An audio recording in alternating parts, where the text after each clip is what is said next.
everyone, welcome back to my channel. My name is Emily and today we are doing my May and June wrap up. So I recorded this yesterday and I just rambled on and on for way too long and it was hard to edit and whatever, I don't know. I was just not in a good space yesterday, apparently. So I'm going to wrap up May and June together and I have about 15 books to talk about, I believe, and I will be timing myself. I'm gonna give myself like 90 seconds to talk about each book. Hopefully that encourages me to just like keep it moving. I think from here on out, I am gonna switch to the like wrap up style where I wrap up every time I read like 5-ish books. So anyway, already rambling. Like I said, I believe there are 15 books to talk about and you know, they really do span from like 1-star to 5-star, all kinds of different genres, and it was an interesting 2 months to say the least. First up, if you remember from my May TBR, I did participate in the Asian readathon that was created by Cindy from Read with Cindy.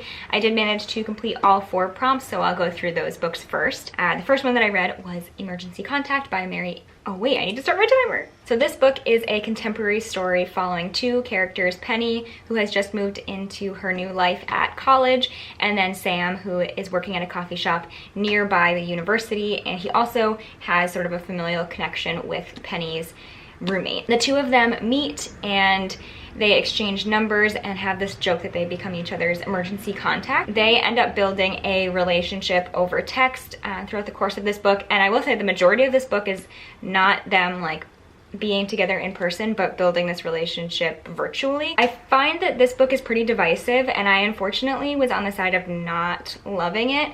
I found Penny to be a really frustrating character who was very judgmental and just that was never confronted. She never came to terms with that. I also feel like her attraction to Sam, because this does become a romance, was very sudden, and I didn't feel like the author really showed us how that happened. It was just suddenly like she was attracted to Sam and that was that. Like I said, this book is pretty divisive, so lots of people love it. It just didn't personally work for me. I will definitely read more by Mary H.K. Choi in the future, but don't think this one was for me. I ended up giving it 2.5 stars. However, it was not the worst book that I read over the course of May. So the next book I read was Alex and Eliza by Melissa de la Cruz, and I read this with my friend Coco from Misscocochen. And I said in my TBR that like I didn't have high expectations for this. The bar was pretty low and truly it did not meet that. I have a lot of qualms with this book. First and foremost is that it is just, I don't think, particularly well written.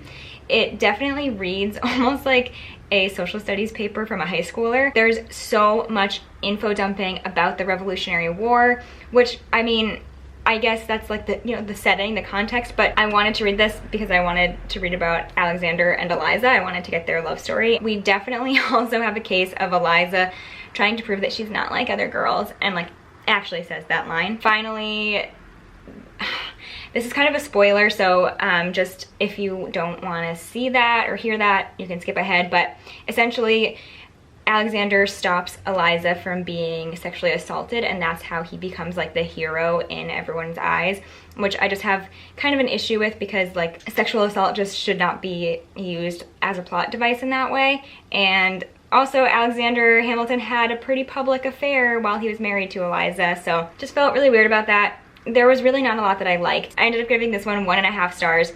I won't continue with the series, but then things really took a turn for the better and I ended up reading The Poppy War by RF Kuang, and I did buddy read this as well with Lily from Lily Eleanor Reads. This is a story of our main character Rin, who is a war orphan growing up in the poorest province of the Nikara Empire. She's raised by foster parents who are opium smugglers, and she knows that she has a lot of potential and has no way out in her current situation, so she decides to take this really prestigious exam that gains her admittance into like the top academy in the country. So she moves to the capital province. She's among the best and brightest students, the richest as well, and she's learning from really profound teachers. She learns about war history and theory and combat, and just there's so much that she's able to learn, and this book actually spans a much longer period of time than I would have expected going into it. So I think it's a couple of years. We definitely get a couple years at the academy. This book is really dark. It has lots of themes of war and violence and terror. The Nakara Empire is being threatened by the neighboring Mujan Federation, neighboring country, and there is a war that takes place in this book, at least the start of a war. It's really dark. There are lots of trigger warnings out there. I would definitely look up content warnings before starting this. However, I will say I think that RF Kuang handles everything really, really respectfully, and I think nothing in here is gratuitous. I never felt like the violence or the horrors were gratuitous. It really did examine what the consequences of war are and how it affects everyone. Rin is a fascinating character. I was really rooting for her, but also really, really frustrated by some of her decisions. But in general, RF Kuang just writes really dynamic characters. I loved everything about this, and I plan to pick up the sequel again with Lily in July, so we're excited, we're terrified. We both gave this 5 stars, so fingers crossed. I think that's gonna happen for the next one as well. For the Asian Readathon, I also listened to A Very Large Expanse of Sea by Tahereh Mafi, and this is narrated by Priya Iyer. This is a sort of contemporary, sort of historical fiction story about our main character Shireen, who is growing up as a young Muslim woman in the direct aftermath of 9/11. As a young Muslim woman who wears a hijab, she does face a lot of Islamophobia and bigotry, and this is really exacerbated by the fact that she and her family move around a lot, and so she never really has the opportunity to like show people who she is, allow them to get to know her. And at this point she's just kind of fed up with the fact that people don't take the time to get to know her, and so she has moved to a new high school at the start of this book, and she's just like ready to fly under the radar and just exist quietly. She meets a boy named Ocean who really actually does want to get to know her, and they develop a relationship from there, which is very sweet. She also has a brother who she's fairly close with, and they both love breakdancing, and they start a breakdancing club at their high school. And like, I wish that had been more of the story, but it's still central, but it's definitely background to the relationship. There was one thing in particular that kind of didn't sit well with me at the end that ended up kind of detracting from my rating at the end.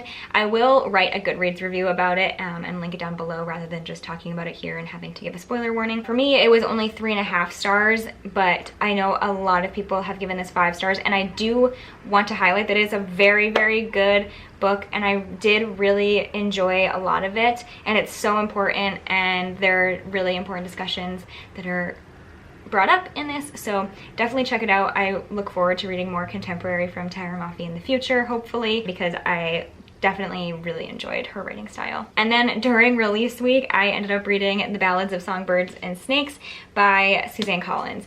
This is a prequel to the original Hunger Games trilogy following President Snow. He is a mentor for one of the tributes in the 10th Hunger Games, where they're still trying to figure out how to make this event something that people will want to watch, and they're trying to make it engaging, and so they have this idea to allow Capital students to mentor tributes. He is assigned the District 12 Girl Tribute, Lucy Gray, and I do want to say first and foremost that I know that this book is super divisive. I was definitely on the side of enjoying it. Enjoying is not quite the right word, because it really is a book about how awful Snow is. It's not trying to give him a redemption arc at all. I never felt like Suzanne Collins was trying to get you to like him. Like, it was very clear the entire way through that he's just like not a good guy. It really is about the creation of Panem as we see it in the original trilogy, and Elena from Elena the Great had a fantastic video talking about all of the like political theory that is at play in this book. So definitely take the time to watch her video. I thought it was so good. There are tons of in-depth reviews of this, so I won't go much further. I did like it. I thought the pacing was kind of an issue, especially at the end. It was really rushed, as opposed to the rest, which is very slow and contemplative. Snow is a very detail-oriented person, which is a stark contrast to Katniss, who is like very big picture, and I actually really appreciated how different the two books are in tone. I don't think I would have enjoyed this as much had it been just the same as the Hunger Games, because it's a totally different world, totally different experience. So I ended up giving this 4 stars, and I low-key am really hoping there's more prequels that Suzanne Collins publishes in the future. I then read 3 books that were originally going to be for a secret TBR vlog, but that just didn't work out for a number of reasons. But I'll still talk about the books that I read. I ended up reading 3 of the 4 that I chose. The first one was The Vanderbeekers of 141st Street by Karina Glaser. I mentioned this book in my mid-year freakout tag, and I really enjoyed it. It's a middle grade story about a family living in Harlem, New York City, and their curmudgeonly old landlord decides not to renew their lease, and so they have like a couple weeks to pack up and find a new place to live. It's also set right around Christmas time, and it definitely has some sort of like Christmas Carol vibes with the curmudgeonly old landlord. There are 5 children in this family, and the kids are my favorite part. They were all so unique from one another and so dynamic. I loved learning about all of their personalities. I thought those really shone through in the writing, and I loved that the author took the time to show us the relationships between all of the siblings and how they all differed. And I definitely would continue this series in the future because I thought the kids were just such a delight, and I really enjoyed it. They are also a biracial family. It's not ever really specified. I believe the author herself is Asian, and from context, I think the kids are Asian and Black, but that could be incorrect. But they are a biracial family, and that is definitely a part of it. I ended up giving this 4 stars. The next book that I read in that attempted secret TBR was The Dreamers by Karen Thompson Walker. I'm gonna be totally honest, I don't remember a lot of this book. I think first and foremost because it was billed to me as a mystery thriller, and that's definitely not what you get with this story. It's more speculative sci-fi-ish. I don't know, it wasn't what I was expecting. It's about a town that's hit with an epidemic, and people start falling asleep and falling into comas, and no one knows why or how it's transmitted. I gotta be honest, I don't think this was the right time to read this book because it was very weird to be listening to the audiobook, which was narrated by Christina Campbell, and like being in the car. They're talking about like being 5 feet apart and wearing masks and washing hands and etc. And then having to like get out of the car and go into Target and like put my mask on and stand 6 feet behind the next person in line, and just, it was bizarre. Never have I had an experience where a speculative book feels like real life. So I don't think this was the best time to read it, but it was what was, available for the secret TBR. I ended up giving it 3 stars. Again, I don't really remember a lot of it. It was kind of forgettable for me.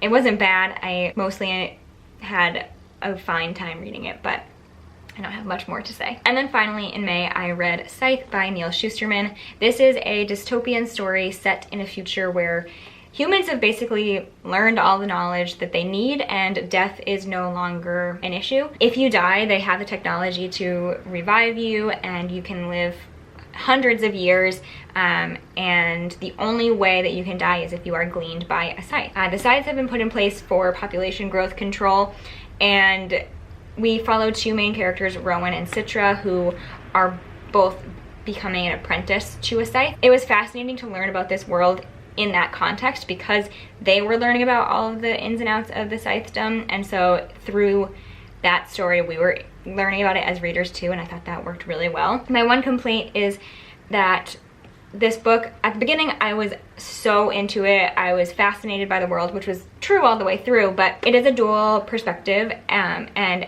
towards maybe the middle-ish, it went from being pretty equal Rowan and Citra to mostly Citra and just a handful of Rowan chapters, and I was fascinated by both of their stories, but Rowan was in a particularly interesting situation, so I wish we had gotten more of that.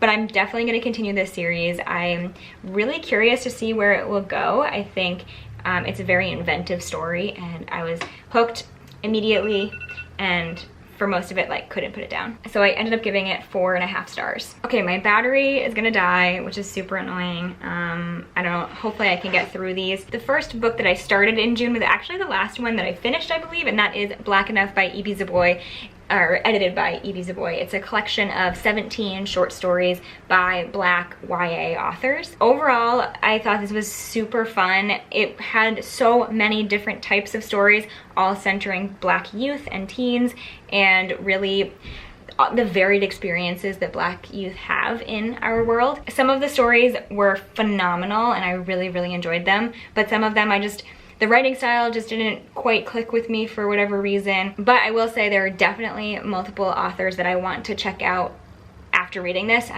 You know, check out their full novels because they definitely hooked me even just from 30 pages. So I ended up giving this one like 3.5 stars. Okay, so my camera died and I had to let the battery charge and I had to go pick up books from the library, and so then I went to the bookstore and it's been like 2 hours since I was last sitting down. I think I was in the middle of talking about this, or maybe I finished talking about it, but anyway, I ended up giving this 3.5 stars. Definitely recommend checking it out if you like short stories. This is such a unique collection, and like I said, I really enjoyed a lot of it, and I'm excited to check out some of these authors and their full-length novels in the future. The next thing I read was All Boys Aren't Blue by George M. Johnson. I listened to the audiobook, which is narrated by the author. This is a memoir manifesto, so it's George M. Johnson writing about his life and growing up as a queer, black, gender non-conforming person. It's really written for young adult audiences,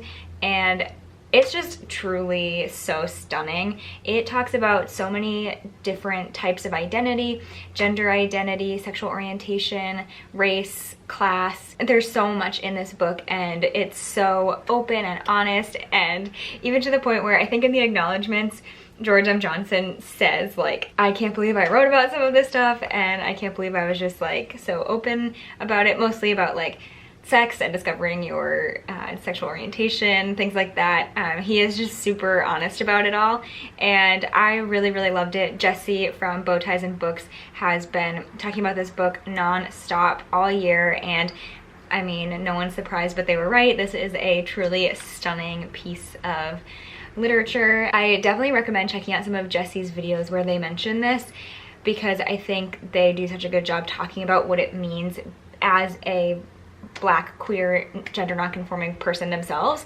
I think they have some really poignant things to say in general. Just looking towards own voices reviews is always a good idea, but this book really means a lot to Jessie, and so I wanted to be able to pick it up, and I was so happy to finally get the audiobook. And yeah, it was definitely one that really hits you hard. There's lots of talk about family as well. Overall, this was just so good. The next thing I read was A Princess in Theory by Alyssa Cole. This is the first book in the Reluctant Royals series, and I'm so glad I finally picked this up. This follows our main character, Naledi, who is a graduate student who has started getting emails telling her that she is betrothed to the Prince of Thesolo, which is a fictional country in Africa that exists in this book. So we get her perspective as she's kind of like, this is fake, whatever, I'm just gonna brush it off and delete it. Then we get the perspective of Thabizo, the prince, as he is traveling to New York to find Naledi, because she truly is his betrothed, and they don't really know about each other's like circumstances. Naledi grew up as an orphan. She grew up in foster care, not knowing that her parents fled this country and brought her to America, and that she does have like ties to the royal family. It was so much fun. I think almost everyone in this story, all the main characters are black. Alyssa Cole just did such a good job writing these characters. I mean, I really loved Letty. She's independent, she's strong-willed, she's self-sufficient, and Thabizo is so charming, and he really does try to understand, and he's very caring, and I just loved this. I immediately bought the rest of the series on Kindle once I finished this, and I would definitely recommend them. I ended up giving this one, I think, 4 stars, and then I immediately picked up the sequel novella, Once Ghosted, Twice Shy, again by Alyssa Cole. This follows Thabizo's personal assistant, Lakotsi, and it's a couple months in the future, and she's trying to rekindle a romance with a woman that she met the last time they were in New York, and it's just a delight. So Lakotsi, I think, identifies as a lesbian, and then I don't know if Fabiola, the love interest, ever uses any labels, but she is multiple gender attracted, so, and that's definitely part of the story. I really enjoyed this. It's really short. It's maybe like 150 pages, and I really liked getting to know Lakotsi a little bit more, and she's just a riot. She is very on top of her job, and she's very organized, and she is very conscientious, and she's a detail-oriented person, and she also loves fashion, and Fabiola is just like larger than life. And yeah, they were a really dynamic couple, and I enjoyed being able to like see a little bit into their lives as well.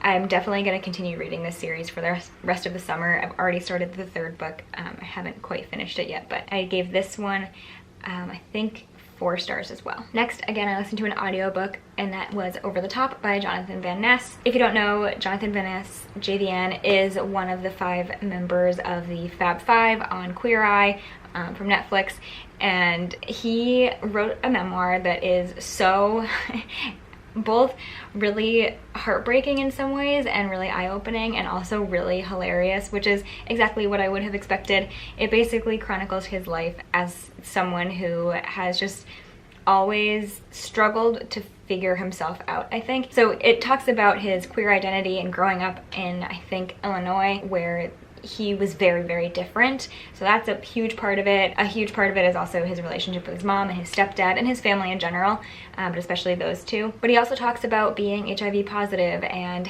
struggling with addiction in many different forms throughout his life, and just how he was able to find his way and get to, you know, fame through Queer Eye. I definitely laughed, teared up. It was a lot of emotions, and it's, like I said, exactly what you'd expect from JVN. Again, I didn't write this because it's a memoir, but I thoroughly enjoyed myself. Next is definitely one of my favorite books that I've read so far this summer, and that is The Vanishing Half by Brit Bennett. I have already loaned this to my mom because I finished it and like needed someone else to read it. This is the story of 2 identical twin sisters who were born in a small, tiny town in Louisiana. It's an all-Black community where they really value light skin and have a lot of prejudice against darker skinned Black folks. So the 2 twins, like I said, they're identical, and they decide that they are going to leave their hometown and try to like make it on their own. And eventually their stories diverge, and we have one sister who goes and ends up marrying a very dark-skinned Black man, and the other sister who goes and actually marries a white man and passes as white for the rest of her life. So we get their stories, and we also get the stories of their respective daughters, and this book spans, I think, 40 or 50 years, and it does it so beautifully. And I was just really impressed at how Brit Bennett was able to decide which part of which narrative needed to be telling each part of the story, if that makes sense. There are 4 different perspectives that we're getting, and obviously they all have a lot going on throughout their lives, but choosing which woman's voice to use at each time, I thought it was just so well done. I like don't know that I explained that well, but that was like my favorite part of the book, and I keep trying to describe that as I talk about it, and I don't know that it really comes across unless you've read it, but I would highly recommend this. I read The Mothers by Brit Bennett a couple of years ago, and now I want to reread it just because I listened to an audiobook of it actually, and I would like to go back and read it physically. And I will definitely 100% read anything that Brit Bennett publishes in the future. This was so good, so worth the love and the hype that it's getting lately. And then the final book that I read in June was Felix Ever After by Kacen Callender. And again, I listened to the audiobook, which was narrated by Logan Rozos. This is an Own Voices story about a young Black trans boy who is really learning about his identity and trying to figure himself out while he's getting prepared for his senior year of high school. He goes to an art school, and so everyone around him is also really interested in art, and they are spending the summer kind of just honing their skills, getting prepared for the year ahead. I thought this was truly such a realistic book. I feel like that's one of the best ways to describe it, because I loved Felix in a lot of ways, but also he was such a teenager, and in the ways that he was making decisions and the ways he was navigating his relationships, it just felt very true to a 17-year-old. It was equal parts charming and frustrating, I feel like. I mean, I think this is such an important story for young trans youth to see themselves represented like this. I think Felix is such an important character to have in YA literature right now, because he's not perfect. He is a teenager and he doesn't have everything figured out, and I think it's good for teens to be able to read stories like that. I really, really enjoyed this. I ended up giving it 4.5 stars. My one gripe is that I have a hard time with books set senior year of high school, because I spent 4 years working with seniors, specifically on college related things, and so when that's part of a story, I feel like it's often very misrepresented, and there's a lot that doesn't show up in the story. One of my biggest pet peeves is when high school seniors, like, they are either applying to like an Ivy League school, NYU, or like the University of California system, and like that's it. It just drives me bananas. And Felix like wants to go to Brown so bad. There's this like dual program with RISD, and he's like all about it, and I was just like, why? Just because it's Brown? And I feel like that was like kind of part of the story, but anyway, this is kind of going on a tangent. I just senior year settings don't often work very well for me. That was the only thing that I didn't enjoy, and it's very, very much a me thing, so that's why it got 4.5 stars for me. But definitely read it. It's, again, really worth the hype and the love that it's getting. And that's everything that I read in May and June. Hopefully this is shorter than the last time I attempted to film this. If you've read any of these books, please let me know. Let's chat about them in the comments, or you can find links to all my social media accounts as well in the description box. If you enjoyed this video, please give it a thumbs up and be sure to subscribe to my channel so you don't miss out on my next video. But until then, happy reading. Bye.